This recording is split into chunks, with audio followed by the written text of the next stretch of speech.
Hello my dear students.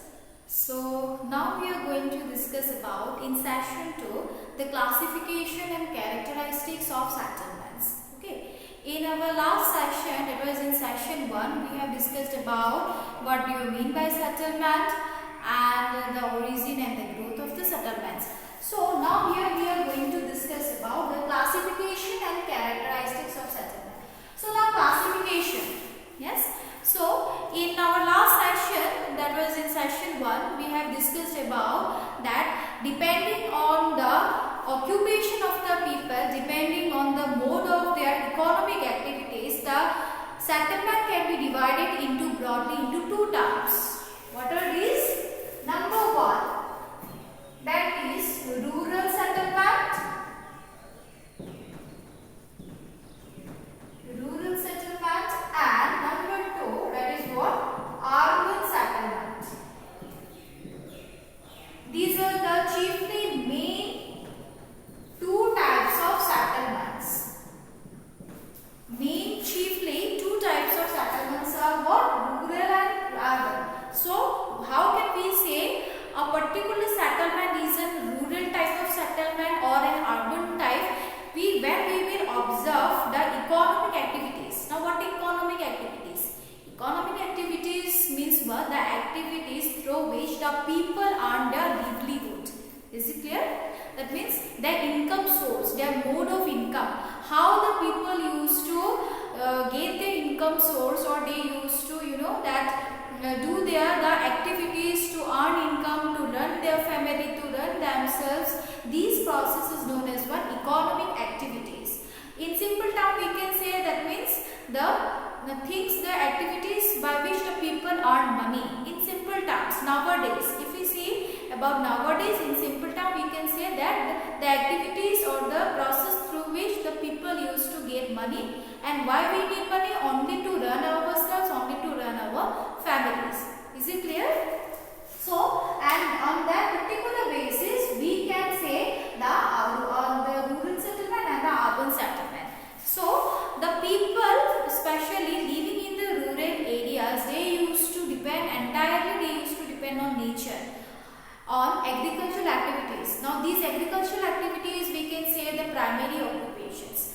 Okay, so when the word comes this primary occupation, so first of all, we have to know what are these now. So basically, the economic activities or the occupations can be broadly classified into primary. Here I can write primary, which is completely depending on nature.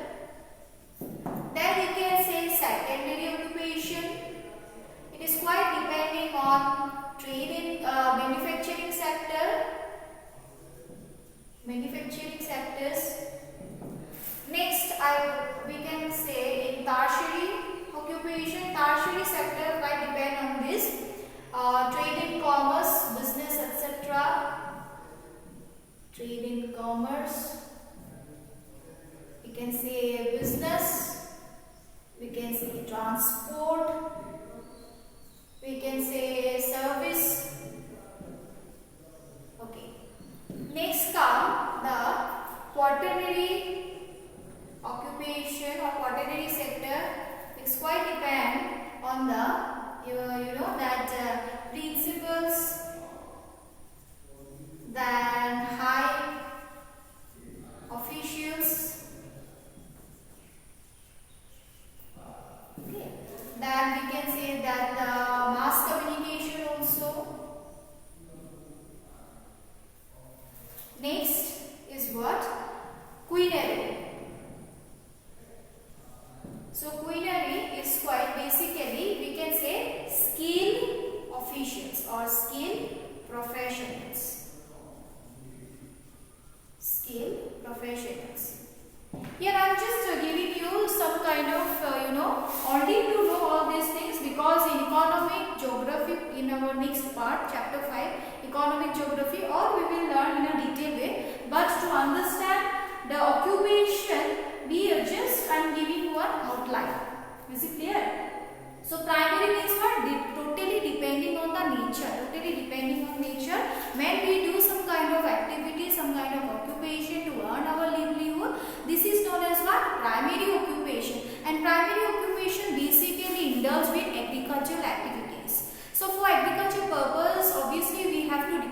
nature. We have to do the cultivation purpose.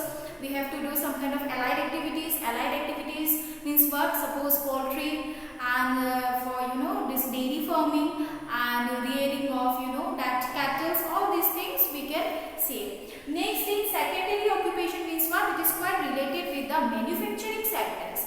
Now you see, when the products that we get from the primary occupation from the agricultural sector, when we will do some kind of we will transform that products into some finished goods. Now what are finished goods? That means what? Ready for consumption.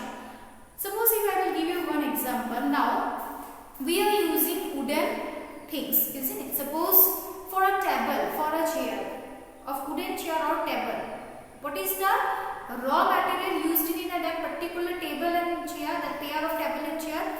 Obviously wood. Now for wood we have to cut the trees, isn't it? We have to exploit the trees, and for that we have to go to the forest. If you cut the tree, shall we get the ready-made pair of that wooden chair? Definitely not. For that purpose, what we have to do? First of all, we have to take the trunk of the tree, isn't it? Then we have to go to the carpenter. The carpenter in that by some kind of process, some kind of using tools and equipments, they will convert that trunk of the tree into some definite size and shape according to our will, isn't it? According to our desire, that particular carpenter, they will transform that piece of wood into some kind of desired shape and stage, and it will result into a pair of table and chair or almirah, we can say, or any kind of wooden items that we use in our day-to-day life. Is it clear? Now this is what we can't take all the raw products directly from the nature. For that purpose we have to transform. The transformation where we can do only in factories, only in firms, only in some kind of industries. Is it clear? Now this is known as what? In secondary occupation. Secondary means what? That second stage of that that products. Is it clear? In the manufacturing sectors. So suppose again I am giving you an example. If you want, suppose bread. Yes, bread is made up of what? Wheat. And for wheat you have to cultivate. Yes, we have to do the cultivation of the wheat. And after the cultivation, when we will do the reaping and sowing, okay, then can we get directly bread from that, after the reaping? Obviously not. For that purpose, we have to manufacture in some kind of food processing industry by definite method, by using some kind of definite tools and equipments.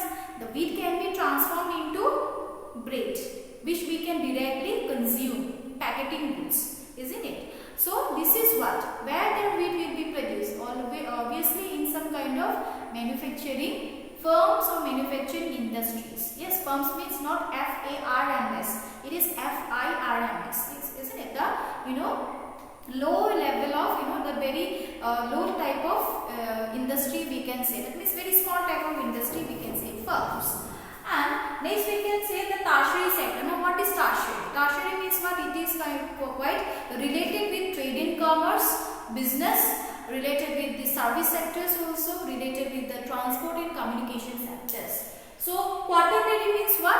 Quaternary occupation, the people who engage themselves in a very high positions, suppose in the the principals, college, university principals. Again we can say that high officials also, the the mass communication, suppose the medias also, the people they are quite highly professionals there.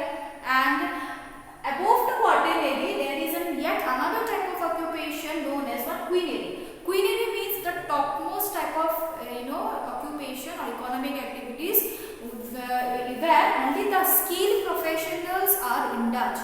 Only they use of their brains, such as we can say that civil servants, the IAS or IFS officers, we can say the scientists, we can say the researchers. Is it clear? All they will be come in this quinary occupation.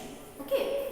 Now again we will come to this classification of rural settlement. So depending on the primary sector, the people indulge themselves in this primary sector, the primary occupation, basically with the agricultural activities. They are known as to be what? They will come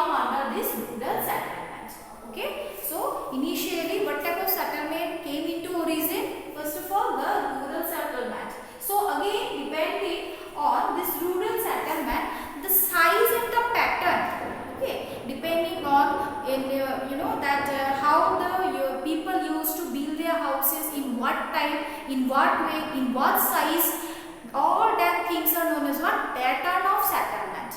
Okay. Again, this rural settlement can be further subdivided, which we will discuss in our session number 3. Now, first of all, we will see this rural settlement. Next is what? Urban settlement. As now this urban settlement, entire this urban settlement will come under all these 4 occupations: secondary, tertiary, quaternary and quinary. Is it clear? The people who indulge themselves from this secondary, tertiary, quaternary and quinary, all will come under where? In which type of settlement? In urban settlement. That means the people where they don't depend on the primary sector or on the only in the agricultural sectors. Is it clear now? So this is what mainly classification and the characteristics of settlement. So there are some kind of very vast differences between rural settlement and urban settlement. So let us see what are the other basic differences of rural and urban areas. So first of all, I will give you some kind of definitions here so that it will be much more easy for all of you to write down the answers. So all of you take out your notebooks. As already I told you, be prepared with your textbook, be prepared with your exercise, with your notebooks, with your proper pen and pencils. So write down this. Now definition of settlement, here I will write down that this settlement is the permanent staying of a group of people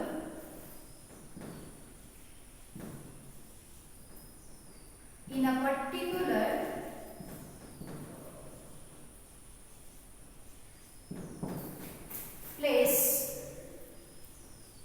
due to the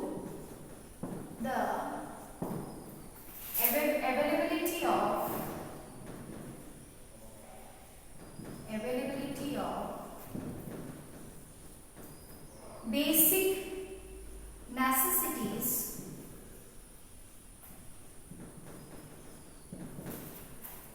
of life. Full stop. After the nomadic stage, as already we have discussed, after the nomadic stage, man began to live a settled life by residing in a particular place.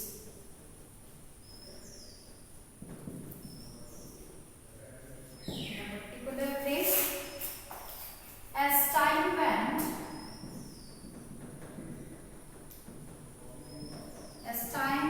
by, two major types of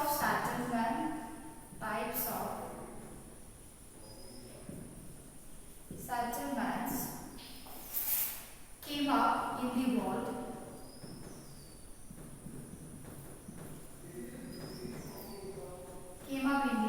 Full stop. These were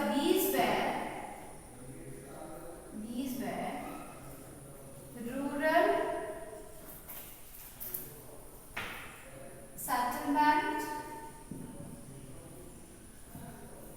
and urban settlement. All of you just note it down. This definition is quite important. Okay, fine. So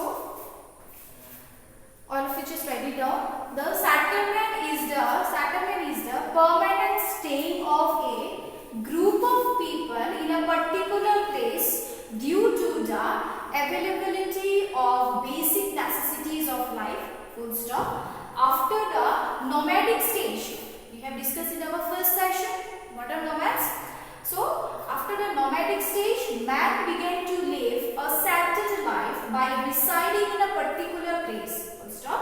As time went by, comma, two major types of settlements came up in the world. Full stop. These were rural settlement and urban settlement. Okay. All of you just note it down. These things are very quite important. And after that, now we will discuss about what are rural settlement and what are urban settlement. Already we have discussed. Now I will give you some kind of small definitions of urban and rural settlement. So let me rub this. I think all you have noted it down. Now we will write this. What is urban and what is rural settlement? So here we go now. Number 1, rural settlement.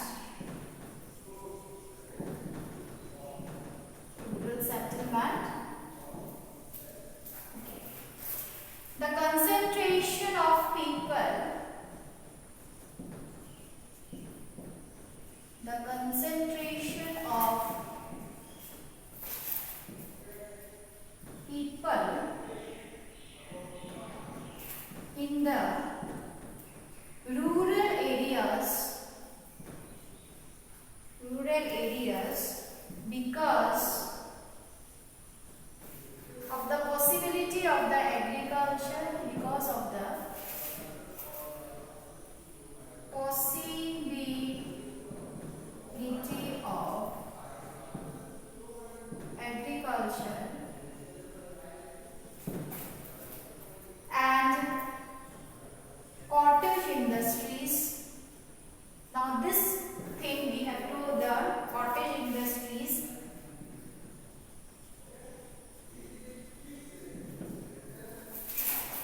came to be known as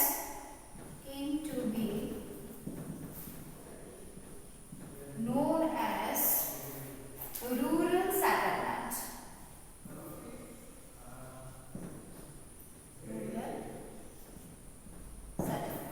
Stop. So we can say that the concentration of people in the rural areas because of the possibility of agriculture. We have discussed that where the people engage themselves in agriculture or agricultural allied activities, that particular area can be said as rural settlement. And cottage industries. Now this term, cottage industries means what? Cottage industries means the industries which are quite depend on the agriculture. I have used the term agriculture and allied sectors. Allied means what? The cottage industries are quite very small scale industries. Okay. Now small scale industries means what? The people where they don't use huge capital, huge sum of money and not any kind of high technologies or any kind of high machinery or tools or any equipments. The industries which will develop on the availability of the raw materials in the surrounding area, that are known as what? Cottage industries. Such as we can take one very good example, such as I think all you have seen when you have traveled on the highways, you have seen the bamboo and the art and craft industries, isn't it? The people used to make with their hand, with their local very small tools, with that very artistic way. They will develop some kind of you see chairs, tables, some kind of statues, some kind of very this decorative piece of items with bamboo, with that art and craft they use, all these things. Now these are known as what? Cottage or industries, and these cottage industries are also known as what? Small scale industries. Is it clear? That means they are quite related with the agriculture and the agricultural allied sectors. Again we can say some kind of that weaving, pottery also, and stitching and the weaving when they will jute.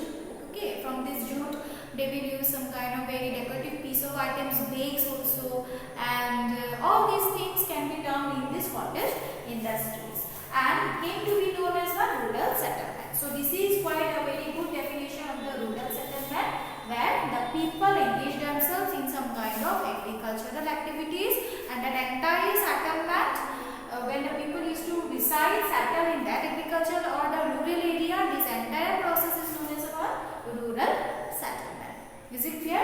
Now we will give the definitions of urban settlement. Urban settlement is what? Urban settlement is what? Unlike the rural settlement, unlike the rural settlement, the main occupation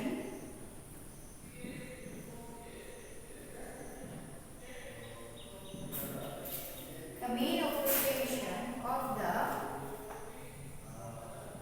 urban population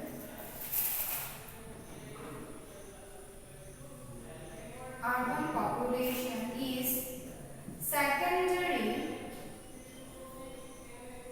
and tertiary occupations.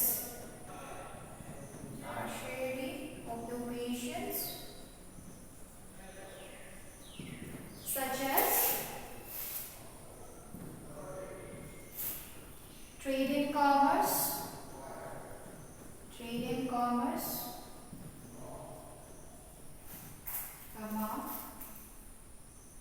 then manufacturing, industries, already we have discussed, then education or the service sectors, banking, etc.